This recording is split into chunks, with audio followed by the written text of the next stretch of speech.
Salut, c'est Megadriver 16. On se retrouve pour la suite et la fin de mon tour avec la Radio Shack. L'étape entre Versailles et Paris, les Champs-Élysées, l'étape 21, la dernière de ce Tour de France 2013. Je suis à 10 km de l'arrivée en échappée avec Galopin, qui va prendre son premier gâteau, et à 55 secondes d'avance sur le peloton. Allez Galopin, je l'ai pris pour qu'il rejoigne Cancellara au nombre de victoires d'étape sur ce tour, à savoir 3, il en est à 2 pour le moment, Galopin, et aussi en hommage à sa victoire sur la classique de Saint-Sébastien il y a 2 jours dans la réalité. 55 secondes d'écart à 6 km, ça va être chaud. Il faut qu'il donne tout ce qu'il a, surtout qu'il n'a plus grand chose en fait en barre jaune. C'est très vite redescendu malgré le gâteau. Je lui donne son second à 5 km de l'arrivée. Et là, le temps redescend à nouveau.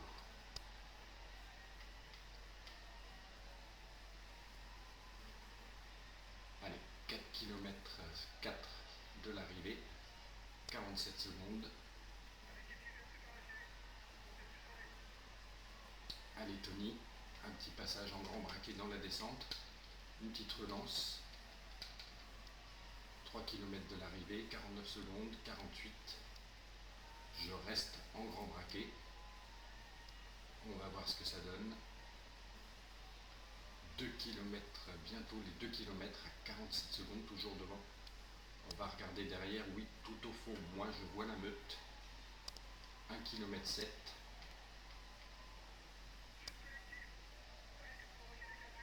Oula, une chute collective. On passe sous la flamme rouge. Allez Tony, on les voit toujours pas arriver. Ça sent bon la victoire d'étape. On sprint. Et victoire d'étape pour Tony Galopin. Sa 3e sur ce tour. Il rejoint Cancellara, comme je disais précédemment. Voilà, c'est symbolique. Victoire d'un Français sur les champs.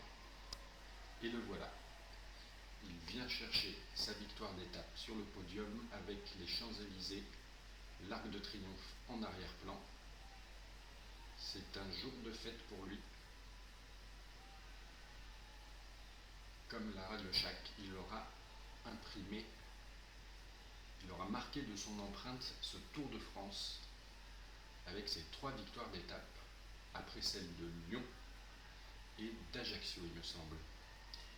Voici le grand vainqueur de ce tour, le maillot jaune, Andy Schleck,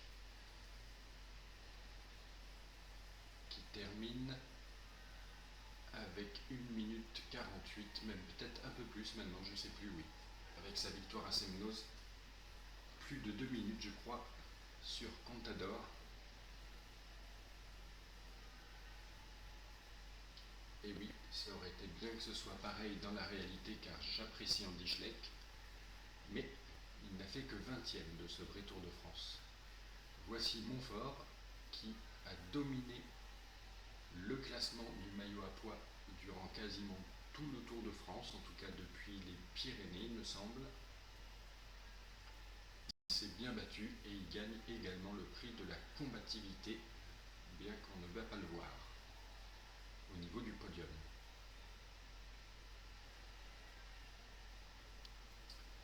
Voilà pour le podium. Pour compléter, il faut dire que Cavendish est monté avec son maillot vert et Van Garderen avec son maillot blanc. Donc, les récompenses, on a gagné le Tour de France, le maillot à pois, le classement par équipe, le prix de la super combativité. Donc, voilà un objectif hors de rempli, gagner un tour avec Andy Schleck. Pour avoir le platine, il aurait fallu que je place un de mes coéquipiers dans le top 10, ce qui n'est pas le cas. Donc il va me manquer quelques-uns des objectifs avec la Radio Shack, dont gagner un contre-la-montre individuel avec Cancellara, ce que je n'ai pas réussi à faire. Et donc, le classement final général de ce tour avec la Radio Shack est là. Le podium, Andy Schleck, Contador à 2,32, Froome à 9,17.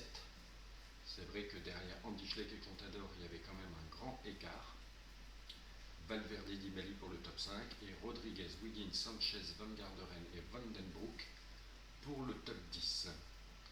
Le deuxième Radio Shack est Montfort à la 23e place.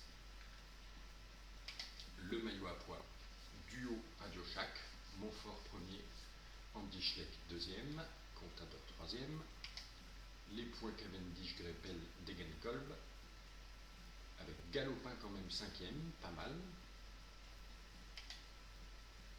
Galopin toujours cinquième du maillot blanc du classement du meilleur jeune, remporté par Van Garderen. Quintana, Pinot deuxième et troisième. L'équipe, donc on a vu Radio Shack première avec une belle deuxième place d'AG2R à 12 minutes 46. Et la combativité, là, squattée par les Radio Shack, Montfort, Galopin et Cancellara aux trois premières places.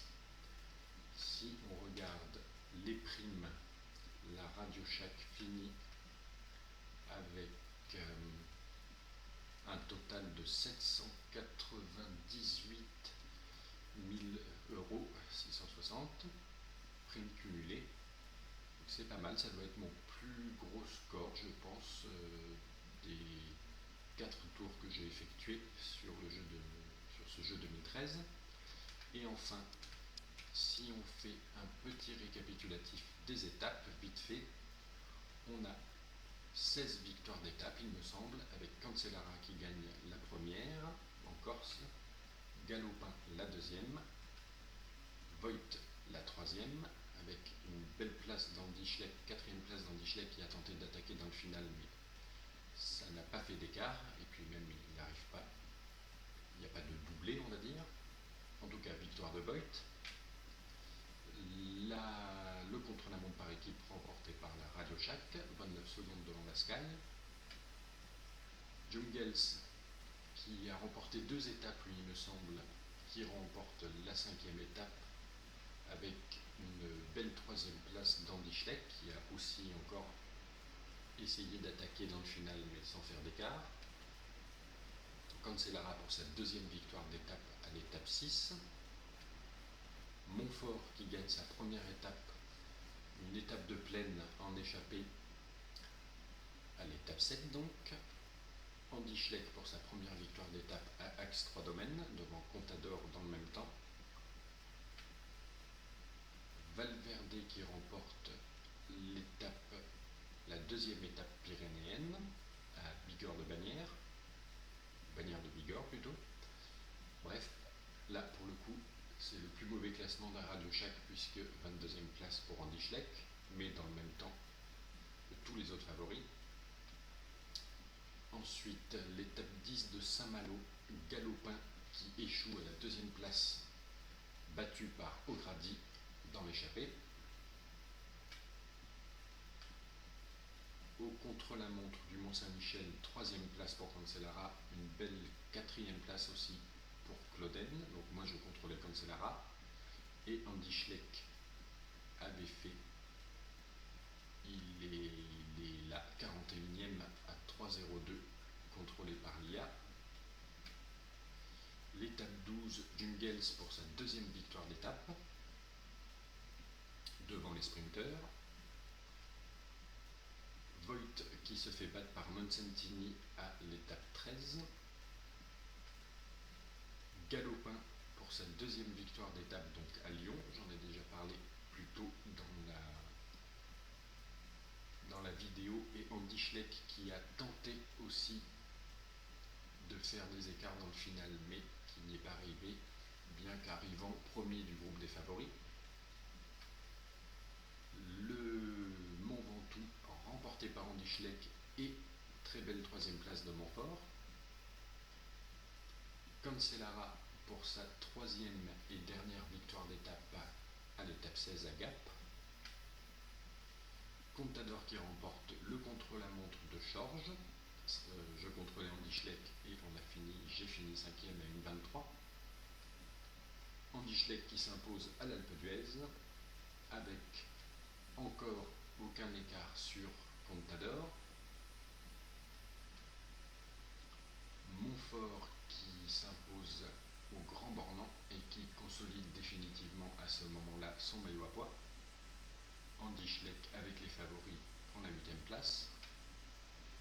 Andy Schleck qui s'impose à Semnoz pour compléter sa collection de victoires d'étape des arrivées au sommet de ce tour, avec un petit écart de 44 secondes sur Contador.